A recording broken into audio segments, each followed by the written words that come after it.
Imagine করেন আপনি একটা বিশাল সাম্রাজ্যের প্রিন্স। আপনার নিজের ঘর, নিজের সেবা করার মানুষ, নিজের সেনা, সবকিছু আছে। কিন্তু একটা জিনিস আপনি জানেন, যেদিন আপনার বাবা মারা যাবে সেদিন হয় আপনি সুলতান হবেন, না হয় আপনি মারা যাবেন। আর আপনাকে কোনো শত্রু মারবে না, আপনার নিজের ভাই। শুনতে নেটফ্লিক্সের কোনো সিরিজের গল্প মনে হচ্ছে, কিন্তু না, এটাই ছিল অটোম্যান এম্পায়ারের বাস্তবতা। ইতিহাসে এমন একটা সময় ছিল যখন নতুন সুলতান সিংহাসনে বসেই নিজের ভাইদের হত্যা করতেন।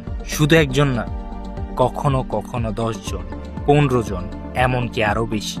কিন্তু প্রশ্ন হইল, ওরা কি সবাই সাইকোপ্যাথ ছিল, নাকি এর পিছনে এমন একটা কারণ ছিল যেটা আজকের পৃথিবীতে বসে কল্পনা করাও কঠিন। ভিডিও শেষে আপনি নিজেই সিদ্ধান্ত নেবেন, এটা ছিল বর্বরতা নাকি ইতিহাসের সবচেয়ে কঠিন রাজনৈতিক সিদ্ধান্ত। প্রথমে একটু অটোম্যান এম্পায়ার সম্পর্কে জানা দরকার। 13শো শতাব্দীর শেষ দিকে ছোট্ট একটা টার্কিশ রাজত্ব থেকে শুরু হওয়া এই এম্পায়ার ধীরে ধীরে পৃথিবীর সবচেয়ে শক্তিশালী সাম্রাজ্যগুলার একটিতে পরিণত হয়। 3টা মহাদেশ, লক্ষ লক্ষ মানুষ, বিশাল সেনাবাহিনী, আর এমন এক ক্ষমতা যেটাকে ইউরোপ শত শত বছর ধরে ভয় পেত। কিন্তু যত বড় এম্পায়ার তত বড় সমস্যা। আর অটোম্যান এম্পায়ারের সবচেয়ে বড় সমস্যার নাম ছিল সাকসেশন ক্রাইসিস, মানে পরবর্তী সুলতান কে হবে। আজকের অনেক দেশে একটা পরিষ্কার নিয়ম থাকে, রাজা মারা গেলে বড় ছেলে রাজা হবে। কিন্তু অটোম্যান এম্পায়ারের শুরুতে এমন কোনো নিয়মই ছিল না। সুলতানের যত ছেলে থাকতো প্রত্যেকেরই সিংহাসনের দাবি ছিল।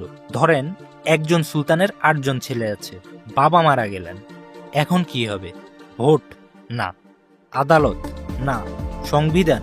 সেটাও না। যে আগে রাজধানীতে পৌঁছে সেনাবাহিনীর সমর্থন নিতে পারবে সেই হবে সুলতান। আর বাকিদের কি হবে?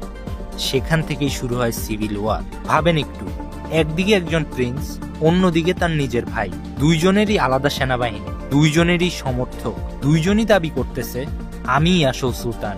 ফলাফল? মাসের পর মাস যুদ্ধ, হাজার হাজার মানুষের মৃত্যু, শহর ধ্বংস, বিদ্রোহ, আর সুযোগ বুঝে বাইরের শত্রুর আক্রমণ। মানে একটা সাকসেশন ক্রাইসিস পুরো এম্পায়ারকে ধ্বংস করে দিতে পারত। এবং এটা শুধু অটোম্যানই না, মধ্যযুগে পৃথিবীর অনেক এম্পায়ারেই হয়েছে। কিন্তু অটোম্যানরা একটা ভিন্ন সমাধান বেছে নিল, খুবই ভয়ঙ্কর কিন্তু কার্যকর। 1453 সালে একটা ঘটনা পৃথিবীর ইতিহাস বদলে দেয়। একজন মাত্র 21 বছরের সুলতান মেহমেদ টু দখল করেন কনস্ট্যান্টিনোপল। এই জয়ের পর অটোম্যান এম্পায়ার আরও শক্তিশালী হয়ে যায়।